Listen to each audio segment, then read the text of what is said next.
Okay, welcome back to my YouTube channel learn with we.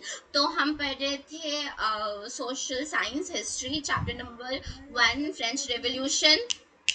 ठीक है। और इसमें मैं बीच में चली गई थी तो हमने इनकम्प्लीट पढ़ा था ये वाला टॉपिक। उस टॉपिक को फिर से पढ़ते हैं। तो हमारा टॉपिक था about did women have revolution.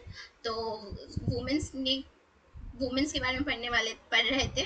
ठीक है। तो हमें ये पता चला था कि वहाँ पर अमीर जो वुमेन्स हुआ करती थी वो थोड़ा बहुत उनको एजुकेशन मिल जाती थी और उनकी जैसे एजुकेशन कंप्लीट होती थी थोड़ा बहुत पढ़ने के बाद उनकी शादी होती जाती थी। और जो थर्ड स्टेट की वुमेन्स हुआ करती थी वो पुअर सेक्शन से बिलोंग करती थी। वो बहुत काम करती थी, वो डोमेस्टिक काम भी करती थी, वो छोटे मोटे और काम करती थी जैसे लॉन कपड़े धुलना। ठीक है। फ्लावर्स फ्रूट्स वेजिटेबल्स सोल्ड करना। ठीक है। डोमेस्टिक सर्वेंट का काम करती, अपने घर के सारे काम किया करती थी। और और इन लोग ने इन लोग ने लाइक ये गरीब सेक्शन ऑफ सोसाइटी इन लोग ने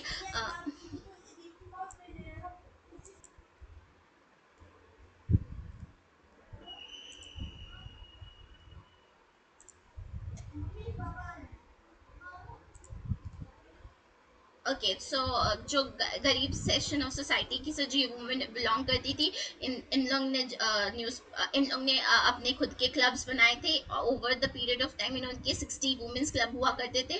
और और एक सबसे फेमस क्लब था जो जिसका नाम था सोसाइटी ऑफ रिवोल्यूशनरी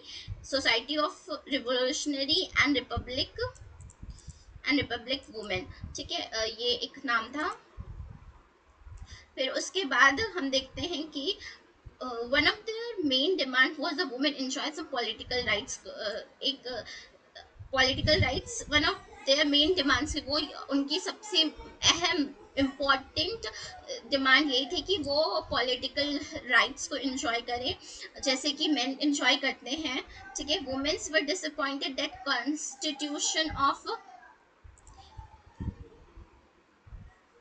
तो जो अमीर जो गरीब ये जो वुमेन्स थी वो क्या चाहती थी, वो सेम पॉलिटिकल राइट्स चाहती थी जैसे मेंस को पॉलिटिकल राइट्स मिले तो सोसाइटी में वैसे सेम पॉलिटिकल राइट्स चाहती थी। Women's were disappointed that constitution of 1791 reduce them to passive citizen. ये उनको ये बड़ा दुख हुआ था कि 1791 में उनको कोई वोटिंग राइट्स नहीं मिले थे। ठीक है। They demanded the right to vote to elected. उन्होंने राइट टू वोट का अधिकार मांगा था, right to vote to be elected in the assembly and hold political office में होल्ड। उन्होंने ये मांगा कि उनको भी राइट टू वोट का अधिकार होना चाहिए। ठीक है। और उनको भी पॉलिटिकल ऑफिस में उनको भी पोजीशन मिलनी चाहिए। ठीक है। ये उनका सोचना था। ठीक है। Only then they will their interest be represented to new government. तभी उनको लगेगा कि वो न्यू गवर्नमेंट उनके लिए भी कुछ कर रही है। In the early years the revolutionary government did not introduce law that help improve the lives of the women together with the creation of the state schools. Schooling was made compulsory to all girls. ठीक है। फिर जो revolutionary government है उसने revolutionary government ने women's के लिए कुछ चीज़ें की जैसे कि उन्होंने स्कूल में कंपलसरी एजुकेशन बना दिया कि उन्हें स्टेट स्कूल में जाके कंपलसरी एजुकेशन मिलना चाहिए गर्ल्स को। ओके। और their father will no longer, और उनके जो फादर है वो द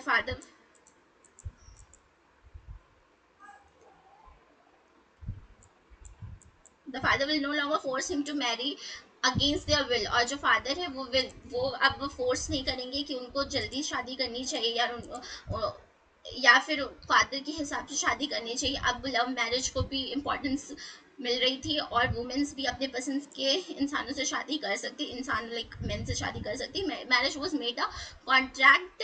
वो मैरिज को अब एक कॉन्ट्रैक्ट बना दिया गया था। ठीक है। And marriage was a contract enter into freely registered under civil law. और वो entered freely registered under civil law के अंदर वो फ्रीली था। ठीक है। Divorce was made legal. Divorce was made legal. Divorce को लीगल बना दिया गया था and could be apply it by the both men and women. और डाइवोर्स को दोनों लोग मेन एंड वुमेन दोनों अप्लाई कर सकते थे। Women could not train for jobs will become artists or run small business. Women's को भी अब ट्रेन किया जा रहा था कि वो जॉब कर सके, वो आर्टिस्ट बन सके, स्मॉल बिजनेस संभाल सके। Women's struggle for the equal political right, women's equal political right के लिए स्ट्रगल करती हैं, ठीक है। However it continue during the reign of terror, और रीजन ऑफ टेरर में तो उनकी हालत ही खराब हो गई थी, क्योंकि उसमें तो जो उनके पॉलिटिकल क्लब है वो भी बंद करा दिए गए थे। New government issued law ordering the closure the women's club and banning the political activity, जो उनकी पॉलिटिकल एक्टिविटीज होती थी वो भी उसको बैन करवा दिया गया था। Many prominent women were address and number of them were executed, कई कई वुमेन्स को रोका गया, जेल में भी डाला गया, उनको एग्जीक्यूट भी किया गया during the period of reign of terror. Maximilien Robespierre के टाइम पे women's women's movements for voting rights and equal wage continue through the next 200 years, और उनका ये जो स्ट्रगल था अगले 200 सालों तक चलता रहा, ठीक है। And many countries of the world, ये बहुत सारी कंट्रीज में चला सफरेज मूवमेंट के लिए। The fight for the vote to carry out through the international suffrage movement during the late 19 and early 20th century. The example of political activities of French women during the revolutionary era we kept alive as inspiring memory. It was a finally in 1946 women in the France won the right to vote, ठीक है। France में finally उनको 1946 में, कब 1946 में उनको voting right मिला। उसके पहले वो उसके लिए स्ट्रगल करती रह गई। जब इंडिया का इंडिपेंडेंस हुआ था 1947 में, उसके एक साल पहले फ्रांस को वोटिंग का राइट मिला, ठीक है। अब नेक्स्ट ये डायलॉग बॉक्स है, title of revolutionary Olympics of D George. तो ये Olympic D George was one of the most important political active women revolutionary France. ये एक बहुत ही ये एक रिवोल्यूशनरी वुमेन थी, ठीक है। इन्होंने प्रोटेस्ट किया था constitution declaration of main rights of main पे एंड सिटीजन पे, और क्योंकि उसमें right of declaration of right of main में वुमेन्स को एक्सक्लूड कर दिया गया था, उनको वुमेन्स को रखा नहीं गया, तो इसको ये बहुत बुरा लगा था। तो इन्होंने इसके लिए रिवोल्ट किया था। उन्होंने कहा था कि बेसिक राइट्स वुमेन्स को भी मिलना चाहिए, और ये हर ह्यूमन बीइंग का अधिकार है, ठीक है। इन 1791 she wrote a declaration of right man and women citizen, ठीक है। Right of women and citizen, ठीक है। इन्होंने क्या लिखा था, declaration of right of women and citizen इन्होंने लिखा, ठीक है। जैसे मैन एंड सिटीजन था तो इन्होंने वुमेन एंड सिटीजन वाला डिक्लेरेशन लिखा, which address to the queen, और क्वीन को एड्रेस किया, and to the member of national assembly, और नेशनल असेंबली को बताया, demanding that they act upon, इसके ऊपर उन्होंने ये डिमांड किया कि इसको आप कंसिडरेशन में लीजिए, इस पर एक्ट करिए। ओलंपिक डे जॉर्ज क्रिटिसाइज द जैकोबिन गवर्नमेंट, और जैकोबिन का ऊपर क्रिटिसाइज किया था for forcing closing down the women's club, और ये कहा था कि ये गलत बात है, फोर्सफुली वुमेन्स क्लब बंद नहीं कराना चाहिए था जैकोबिन क्लब को। She also tried by the national convention which charge her with treason, और नेशनल कन्वेंशन जब बनी तो उसमें भी उसने कोशिश की और इसको ट्रीजन के उस पर चार्ज पर इसको क्या कर दिया था, एक्सक्लूडेड एग्जीक्यूटेड करा दिया था। एग्जीक्यूटेड लाइक उसको बढ़वा देते, so she got executed. Bulletin पे ये भी बुलेटाइन हो जाती है, ठीक है।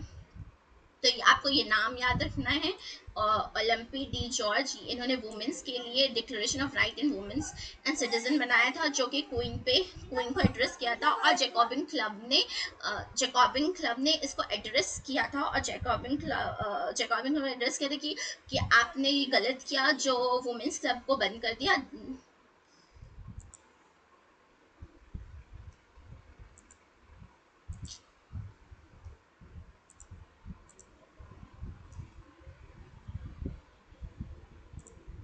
ओके, तो ओलंपिक डी जॉर्ज इन्होंने इनको फिर मरवा दिया जाता है, ठीक है। शी बट इन्होंने declaration of right of women and citizen बनाया था, और जो और ये सवाल उठाया था कि ये गलत किया जैकोबिन क्लब ने, जो उनका वुमेन्स का क्लब बंद करवा दिया, ठीक है।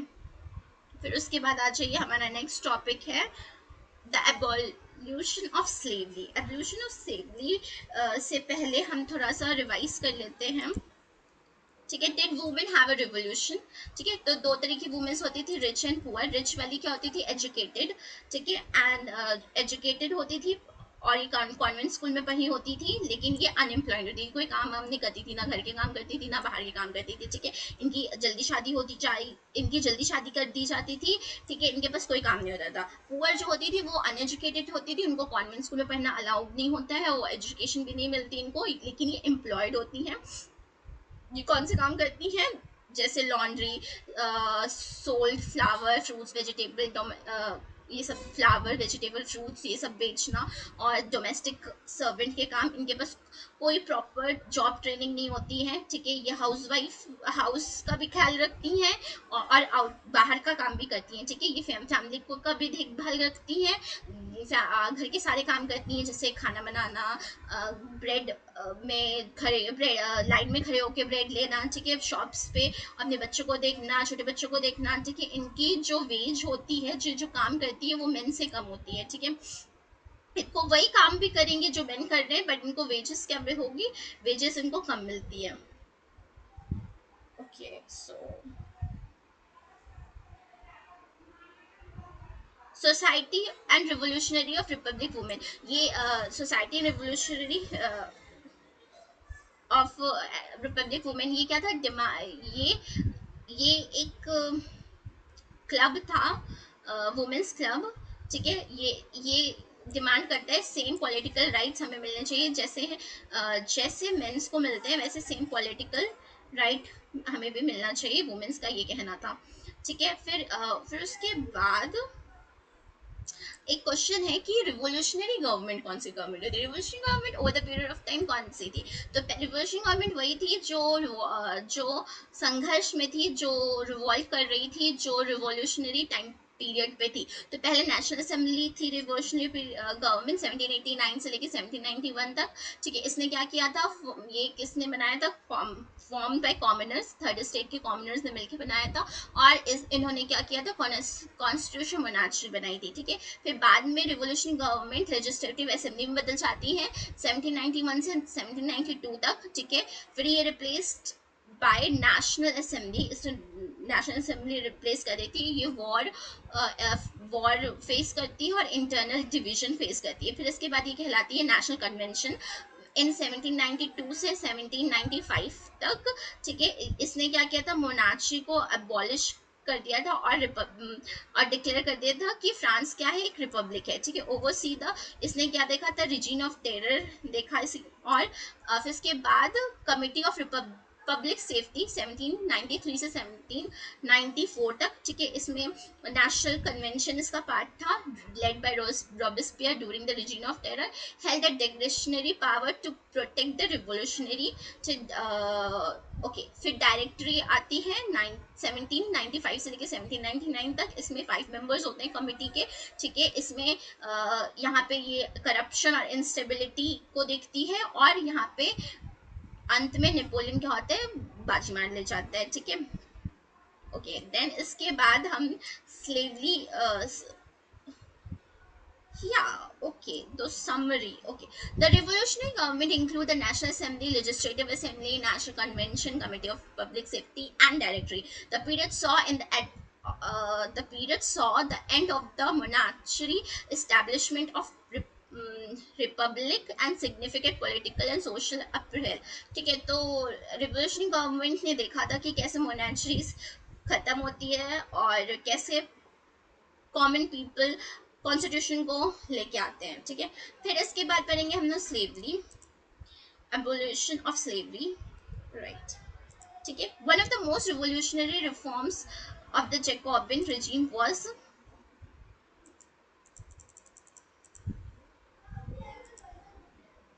wait a minute, okay, so um, one of the most revolutionary social reforms of the Jacobin regime was the abolition of slavery in the French colony, ठीक है। फ्रेंच कॉलोनी में सबसे मेन इम्पॉर्टेंट था स्लेवरी का abolish होना, ठीक है। Slavery क्या है, स्लेवरी जब आप किसी को अपना गुलाम बना लेते हो, that is known as slavery, ठीक है।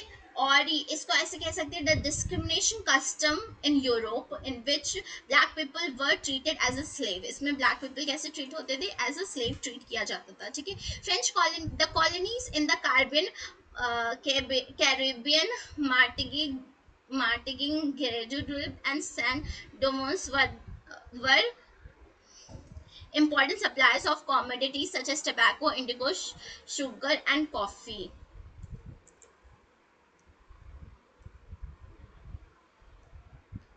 ओके सो ट्रायंगुलर स्लेव ट्रेड ये कब स्टार्ट होता है 17th सेंचुरी में स्टार्ट होता है ट्रायंगुलर स्लेव ट्रेड ठीक है ये कहाँ पे किया जाता है यूरोप अफ्रीका अमेरिका इन तीनों के बीच में होता है ठीक है ऑब्जेक्टिव इसका क्या to meet the growing demand of labour of European plantation owners ठीक है जो डिमांड बढ़ रही थी उसको मीट करने के लिए ठीक है तो सब होता क्या है कि जो डिमांड इतनी बढ़ जा रही थी क्योंकि कॉफ़ी और इंडिगो कॉटन इन सब की डिमांड बढ़ रही थी यूरोप में तो इसके जो प्लांटेशन करने के लिए ओनर्स क्या करते थे कि स्लेव्स को रखा करते थे ठीक है north America and south America है ठीक है तो नॉर्थ अमेरिका साउथ अफ्रीका के बीच में द कैरेबियन है ठीक है तो यहाँ पे यूरोप है और वेस्ट अफ्रीका है ठीक है अफ्रीका का वेस्ट वाला पार्ट नीचे ठीक है तो यहाँ होता क्या था यहाँ से स्लेव्स जाते थे यहाँ कैरेबियन में ठीक है यहाँ पे आइलैंड्स कैरेबियन आइलैंड्स वहाँ पे फार्मिंग की जाती थी फिर यहाँ से ट्रेड सामान जाता था यूरोपियन मार्केट में ठीक है और फिर ये जो ट्रेडर्स होते हैं और यहाँ आते थे यहाँ से स्लेव्स उठा के लेके जाते थे इधर तो ये इस तरह के प्रोसेस चलता ही रहता था कंटिन्यूसली ठीक है तो ये मेन इसका वो है ठीक है एंड एक और मैं एक और डायग्राम से आपको समझाती हूँ वो है यहाँ पे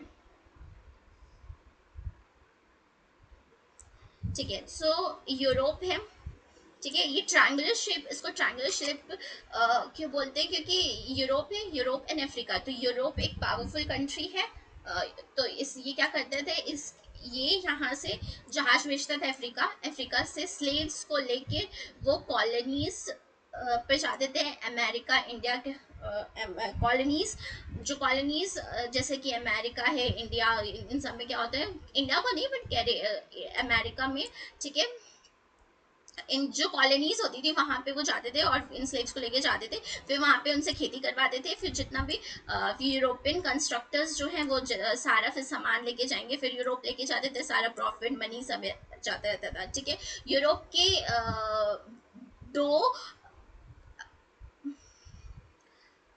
ऐसे बंधक ग्रह थे जो बॉल्टेक्स और नैंटीज थे बॉन्डस एंड नैंटिक्स वहां पे जहाज उतरा करती थी चढ़ती थी तो ये जो स्लेव ट्रायंगुलर शेप का जो सिस्टम है ये कंटिन्यूसली चलता रहता था ठीक है एंड और थोड़ा देख लेते हैं बुक में क्या लिखा है the colonies in the Caribbean ये तो पढ़ लिया था ठीक है but the reluctance of European to go and work in the distant and unflamed lands meant to be the shortage of labor on the plantation so this was meant by the triangular slave trade by European देखो अब Europe में demand बढ़ रही है अब European तो अपने आप को बड़ा कूल झूठ और बहुत समझते थे तो वो तो जाके खुद काम तो करने वाले हैं नहीं तो फिर वो क्या करेंगे अफ्रीका से ले जाके फिर अमेरिका में वहां पे काम करेंगे the slave trade beginning in 17th century में स्टार्ट हुआ था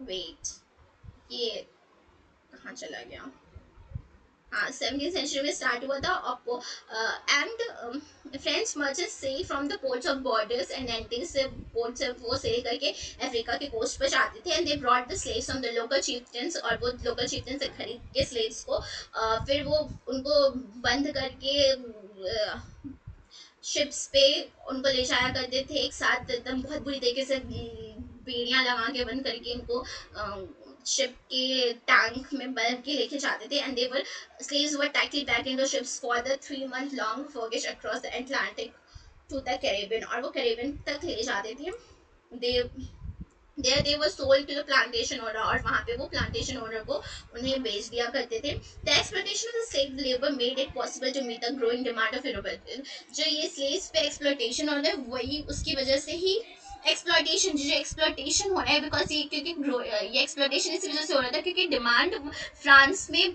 फ्रांस में नहीं, यूरोप में बढ़ती जा रही थी, और वो मार्केट उसका बहुत लार्ज होता जा रहा था about sugar, coffee and indigo. Ports like Bordeaux and Nantes owed their economic prosperity to flourishing slave trade, और बोर्डेक्स और नेंटिस के पोर्ट पे ये स्लेव ट्रेड और फ्लरिश कर रहा था। ठीक है, अब बाकी जो बचता है वो हम लोग नेक्स्ट क्लास में करेंगे अबाउट द स्लेव ट्रेड, इसका नेक्स्ट पैराग्राफ। ठीक है, और हमारा एक और लास्ट टॉपिक बचता है, वो है the revolution in everyday life, तो इसको भी हम नेक्स्ट डे पे करेंगे। तो आज के लिए इतना ही, ये वीडियो यहीं पर ख़त्म करती हूँ, और हम नेक्स्ट पार्ट में इसको फिर फाइनली फुल एंड फाइनली ख़त्म कर देंगे। So keep watching my videos and keep stay tune. Thank you, bye bye.